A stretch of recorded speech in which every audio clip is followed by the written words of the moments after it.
Are you tired of the same old mimosa?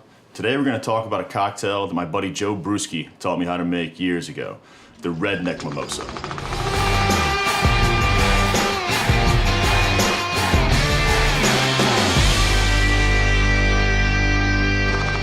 Every year we go over to his house for a party he likes to call Hoops, Booze, and Brunch. So we do brunch for the first Sunday of the NCAA tournament. The first time we're hanging out for Hoops, Booze, and Brunch, Joe walks up to me and he's like, dude, you want a Redneck Mimosa? And I'm thinking to myself like, yeah, I guess, but really what is this going to entail? Is it gonna be like bourbon and beer with some Bloody Mary mix or something? And then he introduced me to this cocktail.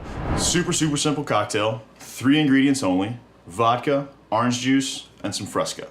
So we're gonna start with a Collins glass. We're gonna use 2 ounces of vodka.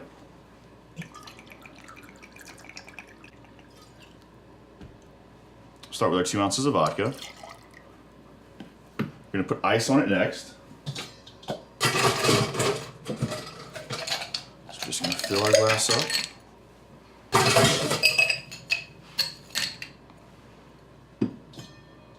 Next, we're gonna top it with Fresca. I know what everybody's thinking, that nasty grapefruit soda from back in the day, but yes, it's exactly what it is. It's just gonna give some effervescence and some nice citrus to the cocktail.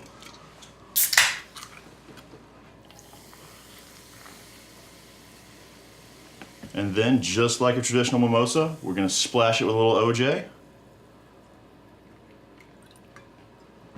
And garnish with a mint sprig.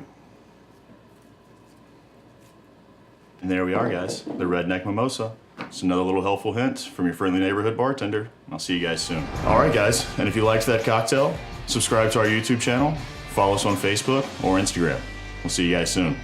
Just another helpful tint. Oh, fuck. All right, and there we are, guys. Just another little helpful tint. Tint, why is it tint? It's hint. Just another friendly, me. And just another little helpful tint.